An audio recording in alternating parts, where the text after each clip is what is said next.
Hello नमस्कार दोस्तों।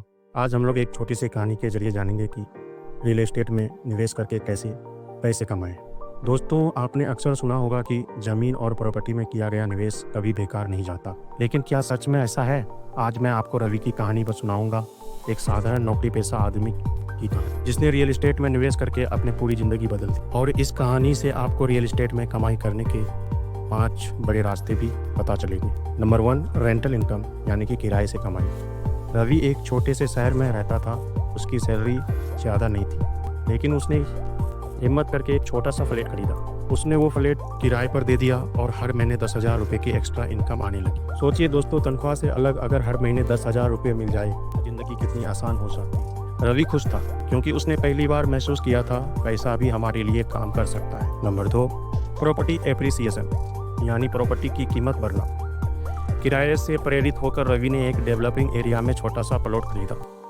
लोग हंसते थे, कहते थे ये जगह तो सुनसान है, यहाँ कौन आएगा। लेकिन रवि को भरोसा था। 5 साल बाद वही जगह एक बड़ा रेसिडेंसी कॉलोनी बन गई और उस प्लॉट की कीमत 3 गुना बढ़ गई।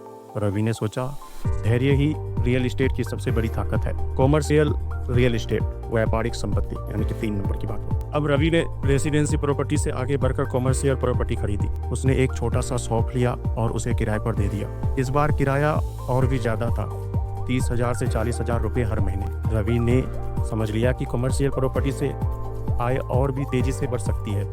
एक बार निवेश करो और फिर सालों तक इनकम आती रहे। Number 4, real estate investment trust. अब रवि ने अपने दोस्तों से कहा, देखो हर किसी के पास लाखों रुपये नहीं होते, लेकिन रियल एस्टेट इन्वेस्टमेंट ट्रस्ट में छोटे निवेश से भी रियल एस्टेट में हिस्सा लिया जा सकता है। उसके दोस्तों ने 20-30 हज़ार रुपये लगाकर रियल एस्टेट इन्वेस्टमेंट ट्रस्ट खरीदे और हर साल में उन्हें डिविडेंड और प्रॉपर्टी वैल्यू बढ़ने का फ़ायदा मिलने लगा। रवि मुस्कुराया और बोला, अब छोटे से निवेशक भी रियल एस्टेट से पैसे कमा सकते हैं। नंबर 5, प्रॉपर्टी फ्लिपिंग, खरीदो और बेचो।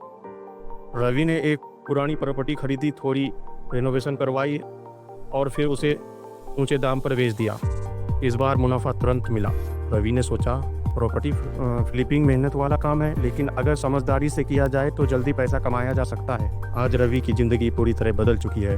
कुछ प्रॉपर्टीज से उसे किराए भी आय मिलती है, कुछ की कीमत लगातार बढ़ रही है और कुछ कॉमर्शियल प्रॉपर्टीज से उसे बड़ा रेंट आता है। तो दोस्तों, इस कहानी का सबक यही है, rental income, property appreciation, commercial properties, real estate investment trust और प्रॉपर्टी फ्लिपिंग, ये 5 रास्ते आपको भी फाइनेंशियल फ्रीडम दिला सकते हैं। बस याद रखिए, सही जगह निवेश और धैर्य, यही रियल एस्टेट का बड़ा मंत्र। दोस्तों, अगर ये कहानी आपको अच्छी लगी तो वीडियो को लाइक और शेयर करना मत, और कमेंट में लिखकर बताइए आप रियल एस्टेट में कैसे पैसे कमाने का कौन सा तरीका अपनाना चाहेंगे। धन्यवाद।